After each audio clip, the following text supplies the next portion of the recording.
Assalamualaikum warahmatullahi wabarakatuh.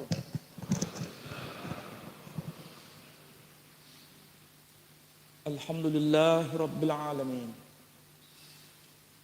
Alhamdulillahi wa kafa. Wassalatu wassalamu ala habibil mustafa.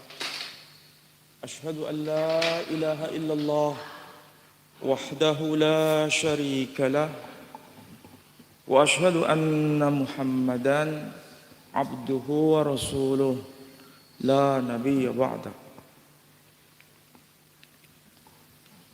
Qala Allah tabaraka wa ta'ala fil Qur'anil Aziz. A'udzu billahi minasy syaithanir rajim. Bismillahirrahmanirrahim.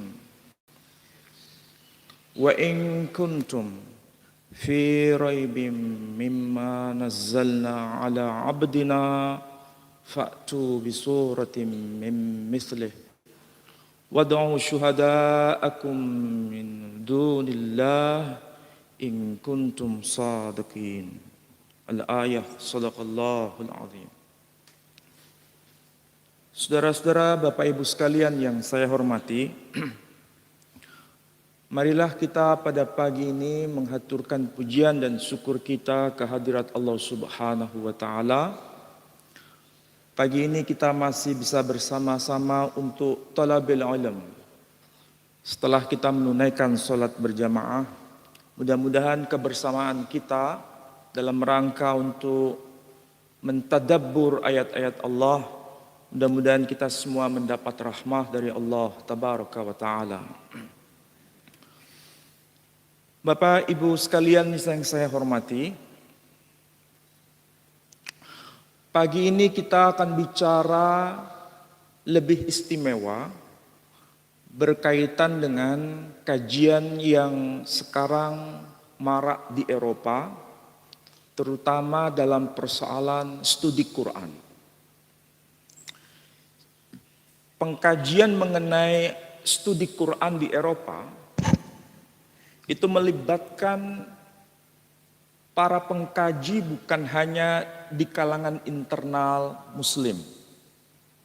Misalnya yang dari Kuwait, dari Qatar, dari Saudi Arabia, dari Mesir, dari Al-Maghrib atau Maroko atau Tunisia dan sebagainya. Tetapi juga ada yang berasal dari Eropa. Yang dari Eropa ini bukan saja Muslim.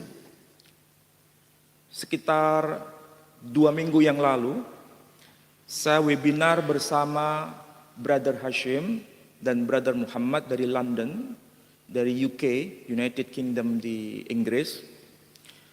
Informasi yang saya dapatkan dari beliau, saat ini betul-betul luar biasa pengkajian studi Quran di Eropa. Dan jumlah kaum muslimin yang benar-benar berwajah Eropa, ya, bukan imigran, benar-benar berwajah Eropa, itu semakin bertambah dan semakin semarak kajian-kajian keislaman di sana. Mengapa itu bisa terjadi? Karena ciri-ciri orang Eropa itu untuk mendapatkan sesuatu yang benar, untuk mendapatkan informasi yang benar, itu bukan karena katanya-katanya, tetapi dia harus melihat sendiri barang bukti itu. Kalau tidak ada barang bukti itu, maka katanya-katanya itu tidak bermakna. Yang mereka tuntut adalah barang bukti. Ini memang agak berbeda dengan tradisi di Indonesia atau tradisi orang timur. Kebanyakan kita lebih banyak mendengar dan setelah itu percaya. Tapi orang Eropa beda. Ini kaitannya dengan kultur. Lebih mengedepankan barang bukti. Itu yang muncul sekarang ini terjadi di Eropa. Kenapa saya harus memulai introduksi atau pengantar seperti ini? Supaya keberislaman kita ini benar-benar keberislaman yang bertanggung jawab. Makanya para asatid atau guru-guru kita kalau mengajarkan keilmuan Islam Semua yang disampaikan itu harus berdasar pada dalil. Berdasar pada dalil itu barang bukti. Misalnya, ini termaktub dalam kitab Sahih Bukhari, nomor sekian, halaman sekian, cetakan tahun sekian, penerbitnya ini dan itu. Ini berarti barang bukti. Jadi bukan sekedar mengutip hadis tanpa penjelasan ini hadisnya siapa. Nah, itu mulai ditradisikan di Indonesia. Dan saya kira di Al-Mubarak seperti ini juga. Nah, saudara-saudara sekalian, masuk pada materi yang sudah terpajang di depan, minimal kita tahu bahwa tema yang sedang kita bahas ini adalah tema yang sebenarnya dipakai sebagai sarana untuk semakin kita menjauhkan dari Quran. Itulah sebabnya saya bahas di sini. Dan akhir-akhir ini luar biasa sekarang. Kita ini pada masa sekarang dihadapkan pada subhat-subhat berkaitan dengan Quran. Apa itu maksudnya? Supaya kita semakin menjauh dari Quran, supaya kita semakin tidak percaya dengan Quran, dan semakin kita tidak respect pada Quran. Padahal Allah Subhanahu wa Ta'ala, kalau kita baca dalam Al-Quran bagian surah yang paling awal, yang termaktub dalam surah Al-Baqarah, sebelum Allah Subhanahu wa Ta'ala bicara hal-hal yang paling detail, Allah sudah memberikan informasi berkaitan dengan garansinya Allah terhadap kitab sucinya, yaitu dengan ungkapan dzalikal kitabu la raiba fihi. Al-kitab, hadal kitab ay bimakna hadal kitab. Dzalikal kitab ay bimakna hadal kitab. Maksudnya Alkitab ini yang dimaksud adalah Al-Quran, itu tidak ada keraguan di dalamnya. Ini merupakan satu istilah yang bisa dijadikan kata kunci bahwa Allah memberikan garansi terhadap Al-Quran itu. Minimal kalau kita identifikasi di Indonesia ada dua hal. Pertama, pembahasan mengenai bahwa Al-Quran itu telah mengalami update pada masa setelah Nabi wafat dan dilakukan oleh para khalifah setelah masa Nabi wafat. Itu subhat yang pertama. Subhat yang kedua yang tentu saja ini viral dan itu dilakukan oleh non-muslim, seharusnya 300 ayat dalam Quran itu yang dituduh ayat-ayat kekerasan maka seharusnya dihapuskan saja. Dan saya kira itu sudah kita dengar. Tetapi itu tidak saya bahas, saya hanya membahas pada poin yang pertama. Dan itu saya akan berikan bukti-buktinya. Dan kebetulan bukti-bukti ini, bukti-buktinya terdapat dalam dokumen-dokumen yang tersimpan di Eropa. Nanti saya berikan data-datanya itu. Baik, saudara-saudara, ini yang terpajang ini. Ini merupakan sebuah fenomena yang tentu saja kita tahu. Barangkali ada yang sudah umrah. Umrahnya tentu plus Yerusalem. Kalau umrah plus Yerusalem berarti pernah tahu barang bukti seperti ini, masjid seperti ini. Tapi kebanyakan kita orang Indonesia ini umrahnya bukan plus Yerusalem, umrahnya plus Guangzhou misalnya. Atau umrahnya plus Singapura. Karena motifnya bukan umrah yang sejati. Motifnya itu umroh plus belanja. Nah itu masalah. Ya. Mulai sekarang kita harus benahi. Tujuan kita beragama ini apa? Nah kita langsung masuk pada slide yang berikutnya.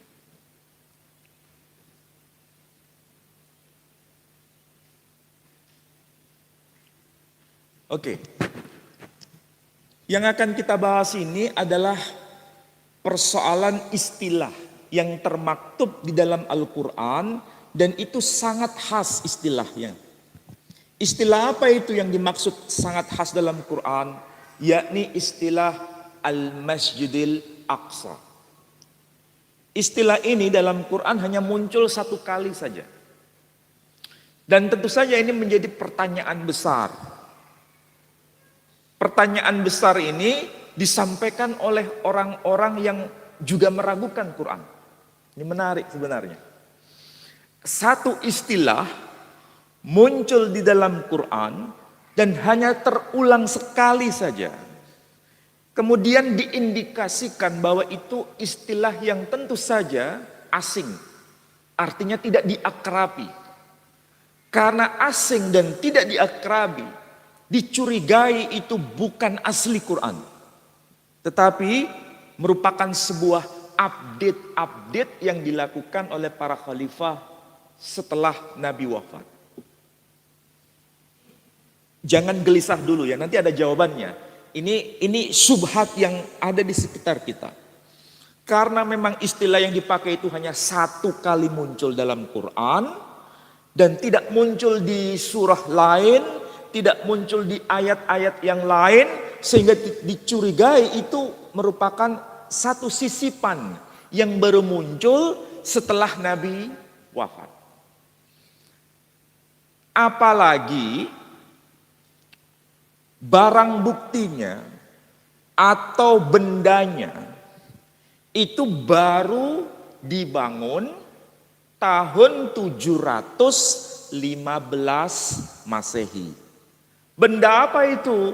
Al-Masjidil Aqsa. Jadi bendanya, bangunannya itu baru dibangun 715 Masehi. Padahal Nabi kita Muhammad sallallahu alaihi wasallam itu wafat tahun 632 Masehi. Dan Nabi Isra Mi'raj itu dari Masjidil Haram ke Masjidil Aqsa itu sebelum beliau wafat. Lalu pertanyaannya, apakah Isra Mi'rajnya Nabi Muhammad sallallahu alaihi wasallam itu merupakan satu cerita legenda yang tidak pernah terjadi karena masjidnya saja baru ada tahun 715 Masehi. Ini subhat. Selain itu, kalau seandainya itu Isra Mi'rajnya memang ada dan pernah terjadi, lalu dilaksanakan di mana? Masjidnya saja baru tahun 715 Masehi. Kira-kira kalau subhat seperti ini dihadapkan kepada kita, jawabannya apa? Bahkan yang lebih membuat kita semakin gemetar, kalau Masjidil Aqsa itu memang secara fakta dibangun tahun 715 Masehi, bagaimana mungkin itu bisa muncul di dalam Quran? Berarti Quran yang tertulis kata-kata minal masjidil harami ilal masjidil aqsa itu berarti ditambahkan setelah tahun 715 Masehi. Kira-kira kalau seperti ini, apa jawaban kita? Kita nggak bisa diam, harus menjawab. Dan menjawabnya itu bukan secara emosional, harus dengan bukti. Dan itulah teladan Allah Subhanahu wa taala. Apa teladan Allah Subhanahu wa taala? Teladan Allah Subhanahu wa taala ketika Dia sebagai Sang Khalik bicara kepada manusia melalui Al-Qur'an sebagai kitab suci, itu bukan sekedar kata-kata. Tetapi Allah masih memelihara barang bukti itu. Apa maksudnya ini? Bukankah dalam Quran itu banyak cerita yang disebut dengan istilah qissah. Qissah kalau bahasa kita menjadi kisah. Kalau bahasa kita menyebut kisah itu cerita. Tapi cerita ini fakta atau fiksi? Netral. Bisa fakta, bisa fiksi. Itu kalau bahasa kita. Tapi kalau bahasa Quran ketika menyebut kisah, itu bukan sekedar cerita. Itu benar-benar satu berita yang memang pernah terjadi di masa lampau dan barang buktinya itu masih ada sampai sekarang. Bukan dihilangkan. Tapi ini beda dengan kebiasaan kita. Kita kalau punya masalah, ditanya di pengadilan, yang ditanya pertama kali apakah ini berita versi A, ini berita versi B. Apakah itu yang akan didengar? Iya, memang itu yang akan didengar. Tapi yang dituntut oleh pengadilan, barang buktinya mana? Kalau nggak ada barang bukti, kira-kira valid atau invalid? Invalid. Allah Subhanahu wa Ta'ala masih menggunakan cara itu. Barang bukti itu masih ada. Mungkin suatu saat saya akan berikan data yang lebih lengkap. Tapi sekarang saya hanya informasi sekilas saja. Misalnya mengenai barang bukti bagaimana Quran bicara soal diselamatkannya Bani Israel bersama Nabi Musa alaihissalam dari kejaran tentara Fir'aun. Itu kisah dalam Quran ada. Tapi masalahnya, barang buktinya mana? Orang boleh bertanya, bicara soal itu. Kalau ada cerita begitu, mana barang buktinya? Kalau nggak ada barang buktinya, cumanya cerita. Tidak bisa dikonfirmasi. Barangkali orang seperti Saifuddin Ibrahim akan berkata begini. Katanya dalam Quran, laut merah terbelah. Dan itu dibelah oleh Musa alaihissalam. Sehingga Bani Israel itu bisa melewati. Sampai sekarang laut merah nggak ada bukti belahannya itu mana? Coba kalau ada subhat seperti ini jawaban kita apa?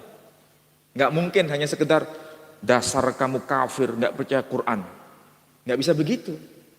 Ini sudah era IT. Ini sudah era modern. Kalau kita hanya sekedar jawabannya seperti itu, maka orang Eropa tidak mungkin bisa masuk Islam berbondong-bondong sampai sekarang. Nah, itulah sebabnya kita mulai belajar tahapan yang lebih konkret. Ya. Baik, ini bicara mengenai istilah yang dipertanyakan dalam Quran. Muncul hanya sekali dalam Quran, sehingga dicurigai bahwa ini bukan asli wahyu dari Nabi Muhammad SAW, tapi diupdate oleh para khalifah setelah Nabi wafat. Nah, sekarang kita mulai belajar pelan-pelan. Saya karena melihat di sini banyak yang sudah senior, berarti harus pelan-pelan tuh membimbing. Tapi saya kira luar biasa ini. Keinginan untuk belajar itu masih kuat. Dan ini saya kira prestasi yang harus patut dihargai. Baik, lanjut. Ini merupakan salah satu barang bukti yang sudah saya selamatkan. Barang bukti ini sebagian sudah dihapus. Nah, ini nakalnya manusia ya. Manusia itu kadang-kadang nakal. Ya sekali lagi, karena kalau barang bukti sudah dihapus, maka kita tidak bisa melakukan check and recheck lagi. Tapi sebelum barang bukti ini dihapus, sudah saya selamatkan sejak awal. Dan barang bukti ini berupa jejak digital. Hati-hati sekarang. Kita mau ngomong apa, mau bicara apa, barang buktinya kita sudah share kemana-mana, itu pasti akan terekam jejaknya. Tidak mungkin dihapus, datanya hilang. Enggak, masih ada. Dan salah satunya sudah saya selamatkan. Nah, ini salah satu data yang saya selamatkan dari Instagram. Berkaitan dengan persoalan Masjidil Aqsa tadi. Nah, ringkasnya begini supaya paham detailnya. Jadi ini dia sedang menyatakan sesuatu kepada publik. Orang ini sebenarnya tidak memiliki pengetahuan yang cukup. Tidak memiliki pengetahuan yang benar-benar bisa dipertanggungjawabkan secara akademik. Tetapi memiliki massa yang besar. Memiliki sarana untuk bersuara di ruang publik. Itulah sebabnya ini menimbulkan kegaduhan. Dan memang faktanya benar untuk era sekarang ini ya. Orang-orang yang paham, yang mengerti, yang tahu sesuatu tidak bisa bicara. Entah tidak bisa bicara karena alasan-alasan tertentu atau bagaimana, kita pun sulit untuk mengidentifikasi. Karena kalau sudah bicara kadang-kadang dihadapkan dengan persoalan hukum. Itu satu. Yang kedua, orang-orang yang tidak memiliki kapasitas pengetahuan tertentu diberikan keleluasaan bebas untuk bicara di ruang publik sehingga mempengaruhi banyak orang tetapi tidak ada isinya. Ini fakta atau tidak sekarang di Indonesia? Jawabannya iya. Nah, salah satunya ini barang buktinya. Kalau kita lihat barang bukti itu, mudah-mudahan yang paling belakang bisa baca ini. Bisa terlihat ya? Bisa ya? Mudah-mudahan terlihat. Hah? Terlihat ya? Oke, intinya begini. Intinya, dia mempersoalkan ini ada dua bangunan yang begitu megah di Palestina yang sama-sama disebut sebagai masjid. Ya. Yang satu kubahnya kubah emas, tetapi itu bukan disebut sebagai Masjidil Aqsa. Kubah emas, megah, di dalamnya itu hanya ada semacam bongkahan batu besar yang itu diindikasikan sebagai sarana mi'rajnya Nabi. Tapi ada satu bangunan lagi yang agak ke pinggir, bangunannya lebih besar, lebih luas, tapi kubahnya bukan kubah emas, tapi kubahnya timah abu-abu warnanya. Nah, itulah yang disebut sebagai Masjidil Aqsa. Dan kita pun sebagai Muslim Indonesia mengenal itu sebagai Masjidil Aqsa atau Masjid Al-Aqsa. Nah, kemudian dia berkomentar, Masjidil Aqsa itu atau Masjid Al-Aqsa itu atau Baitul Maqdis itu baru didirikan oleh Khalifah Marwan. Khalifah dari Bani Umayyah tahun 715 Masehi. Kalau bangunan Masjid Al-Aqsa itu didirikan baru tahun 715 Masehi, berarti masjid itu baru ada 80 tahun setelah Nabi wafat. Kemudian dia mengutip ayat Quran di surah Al-Isra, surah 17 ayat 1. Bismillahirrahmanirrahim. Subhanalladzi asra bi'abdihi lailam minal masjidil harami ilal masjidil aqsa alladzi barakna haulahu linuriyahu min ayatina innahu huwas samiul basir. Ayat itu jelas ada kata-kata minal masjidil harami ilal masjidil aqsa. Padahal Nabi wafat itu tahun 632 Masehi. Itu dia tulis. Bangunannya tahun 715 Masehi. Berarti selisihnya 80 tahun setelah Nabi wafat. Lalu ayat itu bagaimana? Dia kemudian berikan komentar, wallahu a'lam. Itu sebetulnya bahasa untuk kita berupaya menyindir Quran sebenarnya. Itu bahasa, bukan bahasa positif, itu bahasa negatif. Meskipun dengan ungkapan-ungkapan yang positif. Itu kebiasaan nggak orang sekarang? Bahasanya Islami, tapi tujuannya untuk melecehkan keislaman. Nah, apalagi nanti pada komentar berikutnya. Tolong slide berikutnya. Ini yang kemudian dihilangkan. Ini yang dihilangkan. Data digital ini yang hilang. Dan sudah tidak ada lagi. Tapi sebelum ini hilang, sudah saya selamatkan. Tanggal berapa ditulis, jam berapa sudah ada data jejak digitalnya. Nah, ada seliweran komentar-komentar dari kalangan non-muslim. Komentarnya apa? Cukup menarik komentarnya itu. Jadi ada kebohongan dong dalam Quran. Ini pernyataan non-muslim. Jadi ada kebohongan dong dalam Quran. Ringkasnya, kalau bangunan masjidnya itu yang disebut Masjid Al-Aqsa itu baru ada tahun 715 Masehi, sementara nabinya sendiri wafat tahun 632 Masehi, berarti benar dong ada kebohongan dalam soal ini. Nah, dikomentari lagi oleh yang bersangkutan, apa itu? Al-Quran dibukukan setelah Nabi wafat. Bukan tidak mungkin ada update pada ayat yang dilakukan oleh khalifah-khalifah pasca Nabi. Kira-kira kalau begini, sekali lagi jawabannya apa kita? Jangan sekedar diam, harus menjawab itu. Tapi menjawabnya dengan secara ilmiah, ada barang buktinya. Nah, sekali lagi, ini kalau yang berkata seorang non-muslim, mungkin kita tidak terlalu terganggu. Meskipun juga terganggu, tapi ini yang berkata adalah mengaku dirinya muslim. Kalau mengaku dirinya muslim, dari salah satu ormas tertentu lah, gak perlu saya sebut. Dan suaranya itu banyak didengar banyak orang. Bahkan seringkali membuat isu-isu yang membuat itu sensitif. Ternyata ini tidak ada tanggapan. Dalam arti tidak diperingatkan. Seakan-akan ada pembiaran. Tahu maksud saya ya? Ada pembiaran. Seakan-akan berita ini lalu saja. Padahal ini orang diperhitungkan suaranya di ruang publik. Sekali lagi, kalau bicara di ruang publik dan orang-orang awam mendengarnya, itu akan menjadi masalah dan kegaduhan dan kericuhan. Apalagi dengan informasi yang sensitif berkaitan dengan update ayat Quran. Kalau begitu dia meragukan Quran enggak kalau begitu?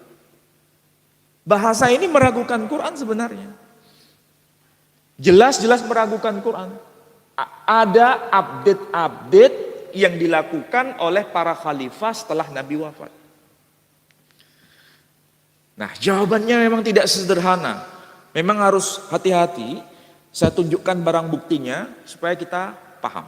Oke, slide berikutnya, lihat. Nah, intinya begini Bapak Ibu sekalian. Memang sejak dulu ketika Quran diturunkan, ya, pada zaman Nabi kita Muhammad SAW sampai sekarang ada orang-orang yang mencoba meragukan Quran. Ya. Jadi orangnya itu bisa berbeda, tapi semangatnya sama.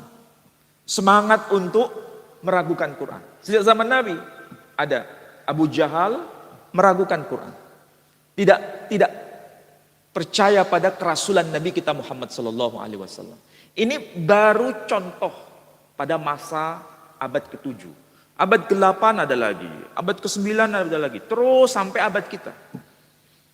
Nah, bicara mengenai Quran, memang kita harus tahu itu ada persoalan historisitasnya. Kalau kita tahu Quran yang kita pegang sekarang, yang bentuk cetakan itu Quran yang diterbitkan abad 21 Masehi. Quran yang kita punya sekarang itu cetakan abad 21 Masehi. Kalau kita sodorkan kepada orang yang meragukan Quran tadi ini ada Quran, dia pasti akan balik bertanya sama kita. Itu kan Quran cetakan sekarang. Cetakan abad 21. Kalau cetakan Quran abad 21 jelas ada kata-kata minal masjidil harami ilal masjidil aqsa. Karena masjid aqsanya kan sudah ada. Didirikan tahun 715 Masehi. Ya pasti ada ayatnya seperti itu, cetakan abad 21. Iya kan? Tapi yang dia minta itu sebelum tahun 715 Masehi. Itu nggak mungkin ada. Katanya begitu. Karena dia beranggapan bahwa ayat itu baru eksis tahun setelah 715 Masehi. Nah, ini fakta yang saya tunjukkan. Ini bukan sembarangan ya. Ini fakta yang sudah dipelajari oleh orang-orang Eropa. Yang mengkaji ini bukan hanya muslim di Eropa, tapi non-muslim di Eropa. Penelitinya saja non-muslim. Tapi sayang kita sendiri nggak peduli mengenai ini. Kalau saya tanya kepada antum, bapak-bapak dan ibu semua, ada nggak Quran tulisan tangan yang muncul pada abad ke-7, ke-8, ke-9 yang dapat kita pelajari? Ada nggak salinan-salinan Qurannya? Ada nggak? Kita pun nggak pernah tahu itu bentuknya kayak apa. Karena kita nggak pernah konsentrasi itu di Quran seperti itu. Padahal ini jejaknya, datanya lengkap. Salinan-salinan Quran itu ditulis manual dengan tangan, belum cetak. Mesin cetak itu baru ada abad ke-19. Gutenberg itu yang menemukan mesin cetak. Berarti abad ke-18, abad 17, abad 16, sampai abad yang ke-7 itu bentuknya semua tulisan tangan. Nah masalahnya bentuk tulisan tangan seperti apa? Kita pun belum tahu contohnya kayak apa. Nanti saya berikan contohnya. Minimal ini informasi global bahwa salinan-salinan Quran itu tersimpan di berbagai kampus di Eropa. Tersimpan di berbagai museum internasional di Eropa. Ada juga yang tersimpan di Prancis. Jadi tersimpan di Prancis, ada juga yang di Birmingham, ada yang di Tübingen, ada yang di Leiden. Kalau Leiden itu di Belanda, kalau Tübingen itu di Jerman. Semua ada datanya. Dan diberikan registrasi. Ini nomor sekian, sekian, sekian. Disimpan di ruangan tempatnya itu yang sangat dingin. Sebab kalau disimpan di ruangan yang tidak ber-AC, itu merusak bahannya. Bayangkan ya, kalau kita di sini saja, jenengan punya buku, kalau sering kena matahari, kira-kira rusak atau enggak? Rusak. Maka di Eropa itu disimpan di tempat yang sangat dingin, derajat Celciusnya itu ada ketentuan-ketentuannya. Kita nggak peduli kayaknya dengan gitu. Ada yang nggak peduli dengan begitu? Kayaknya nggak ada deh. Nah ini data-datanya ada. Bahkan diuji dengan karbon C14. Karbon C14 itu apa? Begini, supaya gampang dipahami. Ini bangunan ya, bangunan. Kalau ada orang asing mendeteksi bangunan ini, itu tidak hanya minta informasi kepada orang-orang ini. Ini bangunan didirikan tahun berapa? Oh, bangunan ini tahun sekian, sekian, sekian. Mereka nggak akan percaya dengan itu. Mereka akan menggunakan yang namanya karbon C14. Apa itu karbon C14? Bahan kimia untuk menentukan umur suatu benda. Dan bahan kimia untuk menentukan umur suatu benda itu akurat 100%. Jadi kalau katanya si A, oh bangunan ini tahun sekian-sekian, itu gak akan didengar, hanya sebagai sekilas info saja. Yang dia percaya adalah riset dengan menggunakan karbon C14. Dan karbon C14 itu hanya orang-orang yang ahli kimia yang paham. Jadi mereka yang bergerak di MIPA pasti tahu. Tapi kalau tidak bergerak di MIPA, dia nggak paham. Dan itu sampai pada detail tahunnya.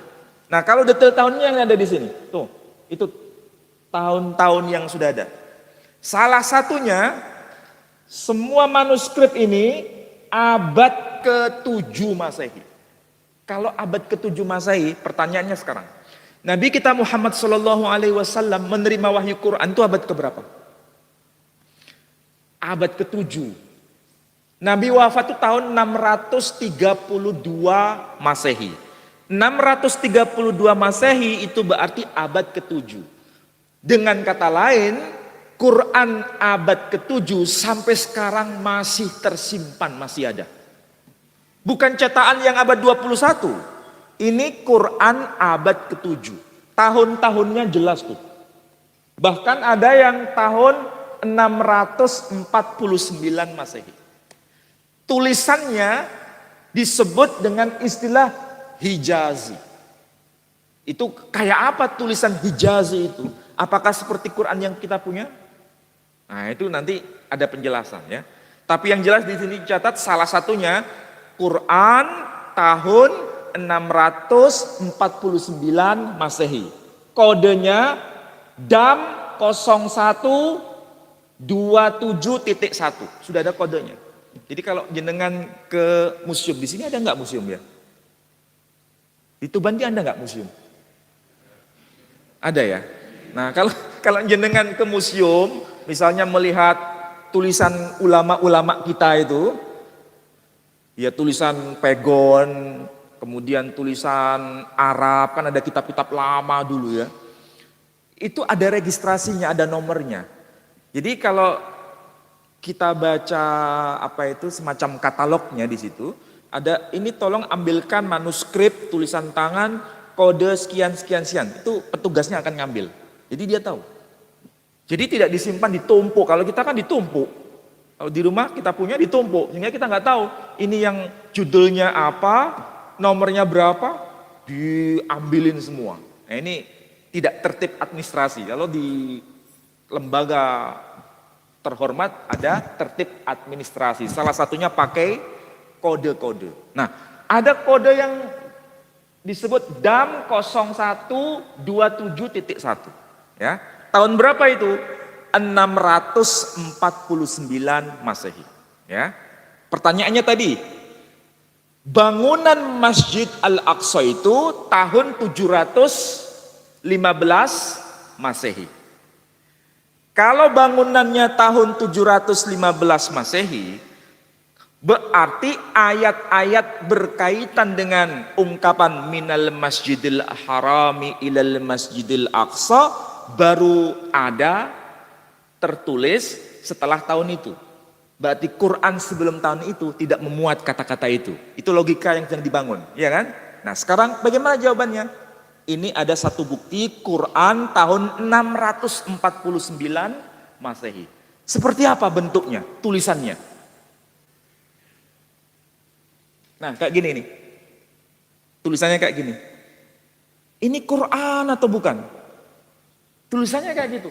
Ini yang disebut sebagai karakter Hijazi. Tidak ada fathah, tidak ada kasro, tidak ada dhamma, tidak ada sukun, tidak ada tasdid. Tidak ada titik satu, tidak ada titik dua. Bagaimana membedakan huruf ha, kho? Bagaimana membedakan huruf fa, kof? Bagaimana membedakan huruf ba, ta, fa? Nggak ada sama sekali itu. Gimana caranya itu? Apakah ini, oh itu bukan Quran, itu palsu. Siapa yang bilang ini palsu? Ini datanya dengan karbon C14 tahun 649 Masehi. Kalau ada yang mengatakan palsu, berarti dia nggak ngerti. Ya, loh kan beda Ustadz, Quran kita yang ada di tengah-tengah kita, ini ada fathah kasrah dhamma, ini nggak ada fathah kasrah dhamma, berarti ini palsu. Kalau ada yang berkata begitu, orang ini diapain? Diajari. Ya, ini Quran dan semua Muslim dimanapun tahu kalau ini dibaca memang Quran. Nah, mana buktinya? Nah, ini diperkecil lagi. Ini karena terlalu padat tulisannya, diperkecil lagi. Nah, tuh, ya. Tetap tidak ada fathah, kasroh, dhammah. Tetapi kalau dibaca itu Quran yang ditulis tahun 649 Masehi. Yang ngomong gitu siapa? Bukan ustadz, bukan kiai. Yang meneliti ini adalah Profesor Marx dan Profesor Yoham, non-muslim. Dan itu diakui risetnya valid, 100% valid.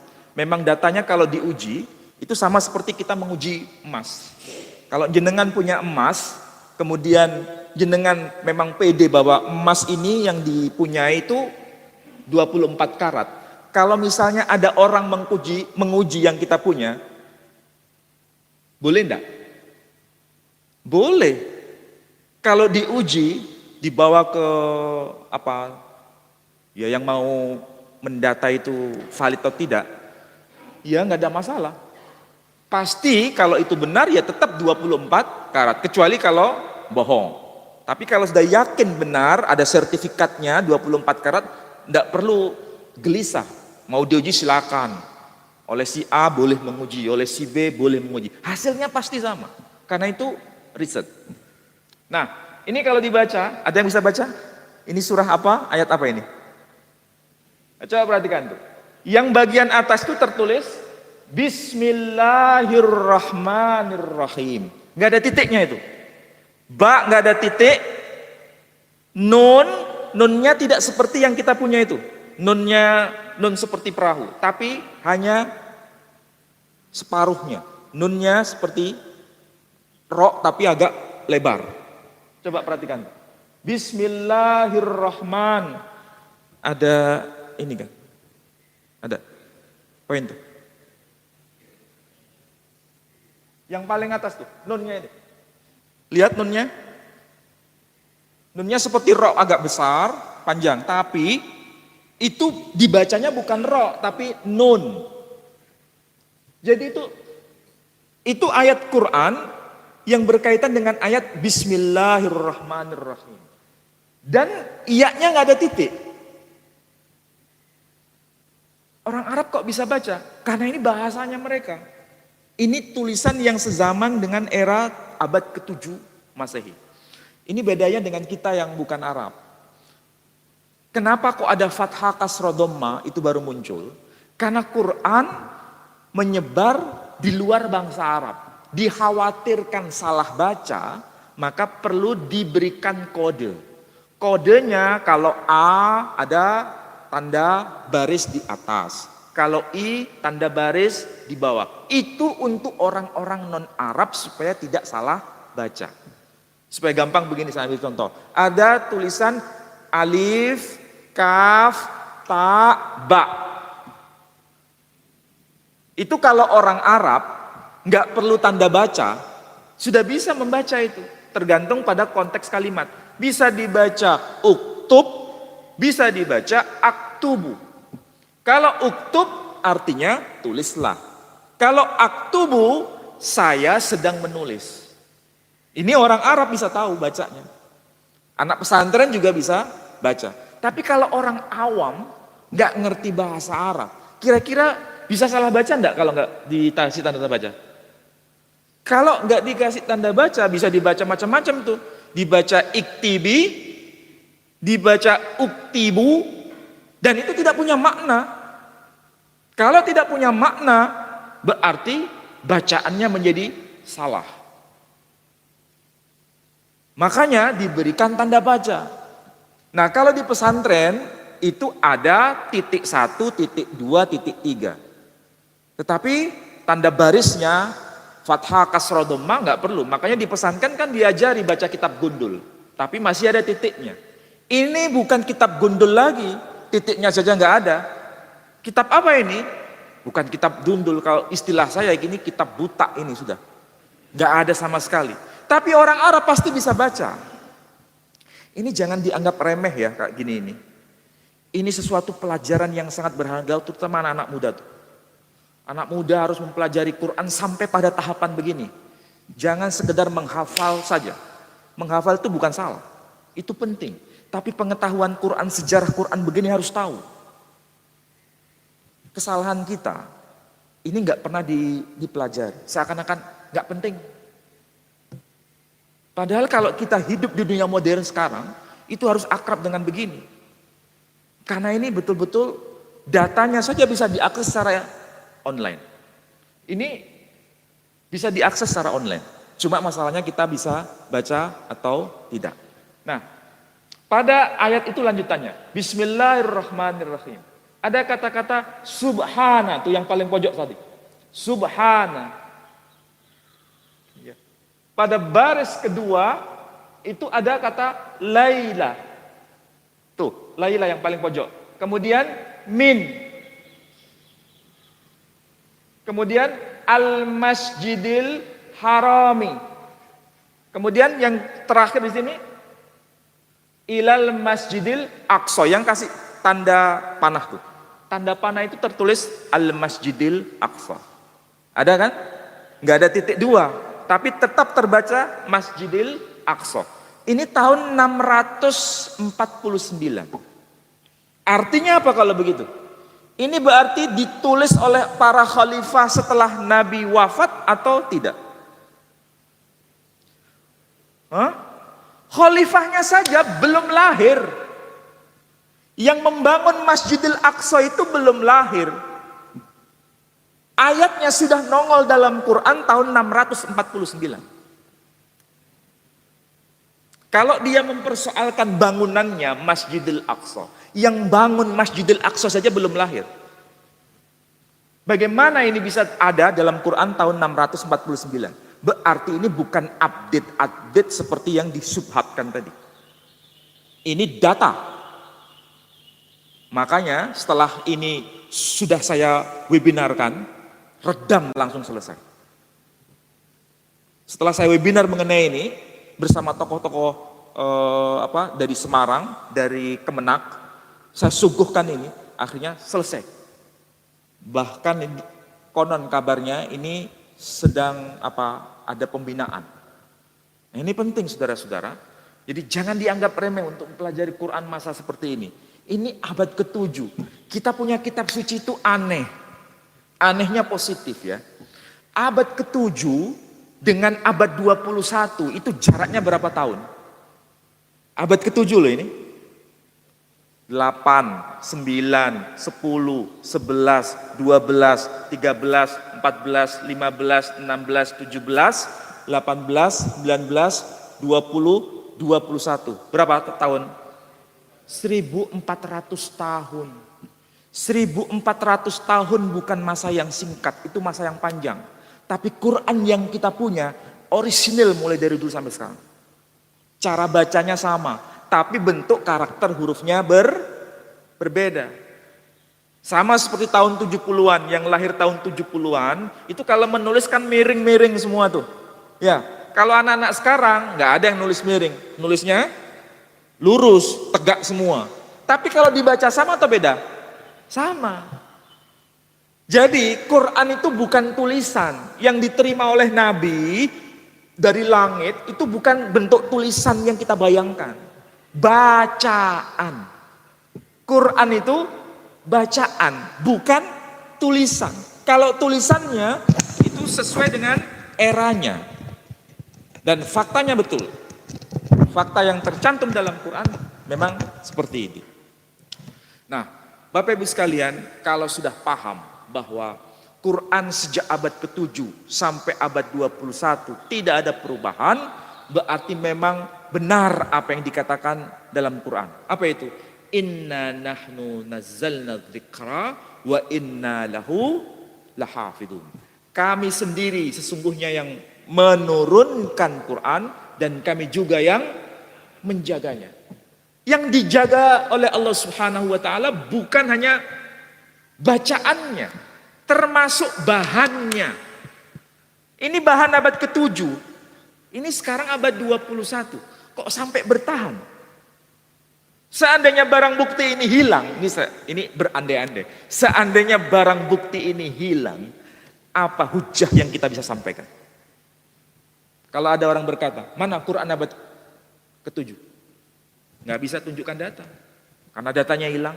Justru yang menyimpan non-muslim, lembaga non-muslim. Yang menyimpan itu bukan IAIN, bukan UIN. Kalau yang menyimpan itu IAIN atau UIN, kira-kira valid atau enggak? Bolo dewe, ya kan? Tapi karena yang menyimpan itu non-muslim, siapa yang bisa tolak? Iya kan? Registrasinya ada, siapapun boleh meneliti. Ini yang mengunjungi, itu bukan satu orang, dua orang. Bebas siapapun untuk meneliti. Dan itu betul-betul bisa diakses oleh siapapun. Coba, ini Quran yang kita punya. Masalahnya, kitab suci mana yang seperti kita punya ini? Ini zamannya Nabi kita Muhammad SAW. Jadi ada satu manuskrip lagi yang lebih tua dari ini. Ketika Nabi masih hidup, Qurannya masih ada. Ditulis pada zaman Nabi masih hidup. Disimpan di mana? Di Birmingham. Di mana itu? Yang di UK tadi, tempat Brother Mansur. Di Inggris. Yang disebut sebagai Birmingham Quran Manuskrip. Jadi manuskrip Quran Birmingham. Tulisannya kayak gini, nggak ada fathah kasroh dhammah. Nggak ada. Tetapi ketika orang datang ke sana, hampir bisa dipastikan setelah melihat manuskripnya, air mata itu meleleh. Para ulama kita kalau datang ke sana ingin tahu Quran yang sezaman dengan Nabi, ke UK. Sama seperti kita ya, kalau kita melihat gambarnya Ka'bah di Indonesia ini, gambarnya, nangis atau enggak? Enggak nangis. Tapi kalau sudah ke sana langsung, dari kejauhan melihat Ka'bah, air mata langsung menangis. Apalagi kalau sudah mendekat ke Ka'bah. Sama seperti ini. Jadi kalau melihat gambarnya ini mungkin belum terasa. Tapi kalau sudah berhadapan langsung dengan manuskripnya, seakan-akan kita hidup sezaman dengan Nabi kita Muhammad SAW. Mana ada kitab suci kayak begini? Saya tahu sendiri, Nabi Musa itu wafat tahun 1229 sebelum Masehi. Itu data sejarah ya, 1200-an sebelum Masehi. Berarti abad ke-13 sebelum Masehi. Masalahnya, Nabi Musa menerima kitab suci apa? Kitab suci Taurat. Kalau saya bertanya, mana Taurat yang sezaman dengan Nabi Musa? Enggak ada.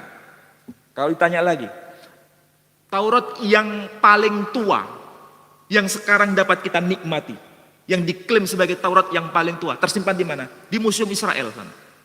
Tapi yang paling tua itu abad ke-3 sebelum Masehi. Paling tua itu. Berarti antara jarak sang tokoh dengan kitab sucinya, itu jaraknya berapa tahun? 1 milenial, 1000 tahun. Berarti itu masa yang singkat atau masa yang panjang? Masa yang panjang. Quran, antara sang tokoh dengan Qurannya, ada jaraknya enggak? Enggak ada jaraknya. Inilah Quran. Injil juga begitu. Injil yang tertua, yang paling tua itu, tidak utuh. Hanya 1 keping ATM. Tahu ATM kan? Hanya seukuran ATM.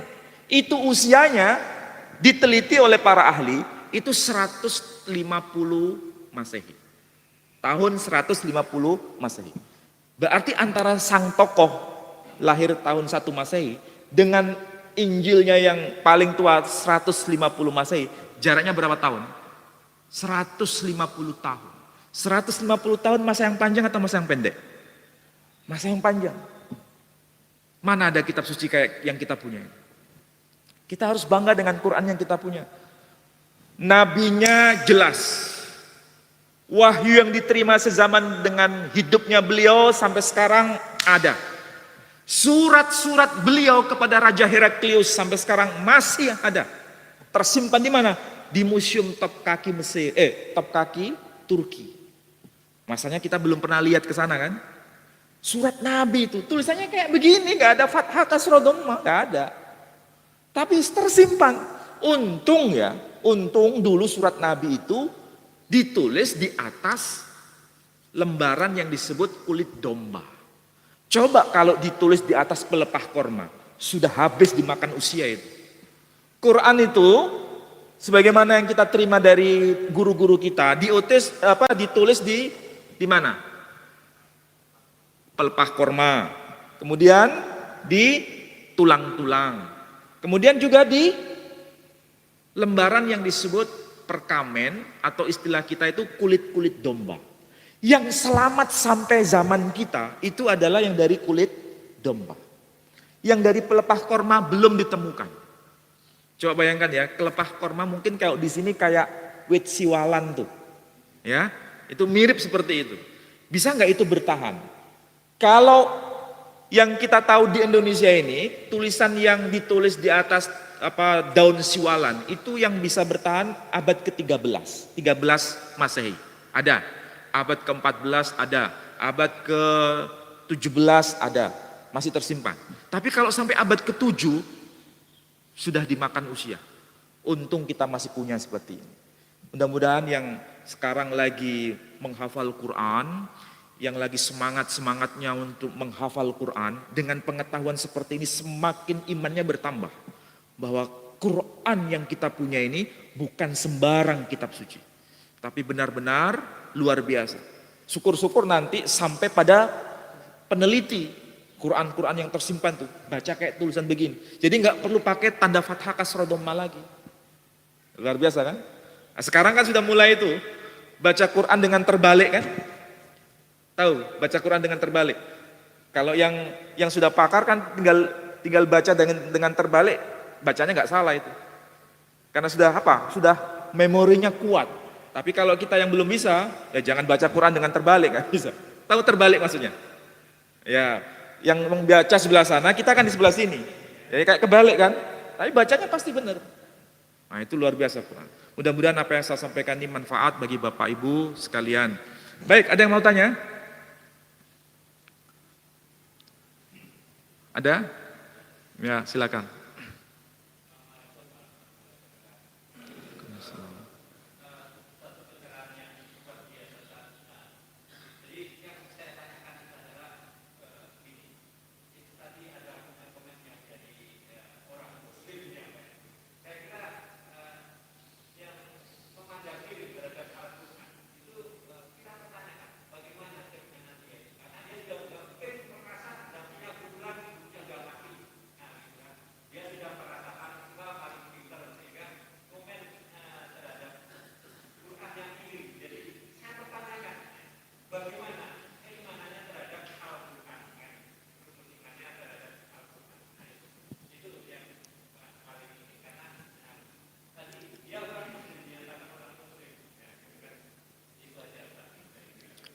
Iya.